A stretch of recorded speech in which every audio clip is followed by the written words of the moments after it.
I had a gal, just to show this works in any industry. She did college tuition assistance. So she would sit with Mm, families that were trying to figure out how to get their kids to college.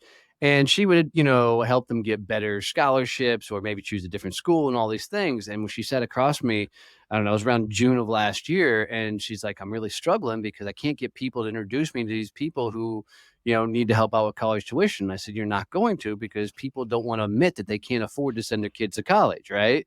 Right. Nobody wants to just throw that out there. So nobody's hearing that conversation. I said, but if you went through your, contacts, I said, what industry sent you the most referrals? And she didn't skip a beat. And she was like, bookkeepers. I'm like, really? Bookkeepers? That's fascinating. And I said, why do you think that is? She goes, because they're talking about finances. And inevitably it comes up in a conversation that they're working with a family or something that, is trying to figure out how to pay their kids' school.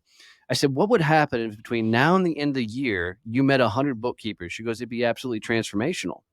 I said, from here on out, what you tell people is you do financial assistance for college. You'd like to meet every bookkeeper they know and just see what happens. She called me 3 weeks before the end of the year. She tripled her freaking business and had to stop business coming in because all she got to do was getting introduced to different bookkeeper, right? Over and over and over again versus trying to go after the end user. It's easier to get business with people who are already working with your ideal clientele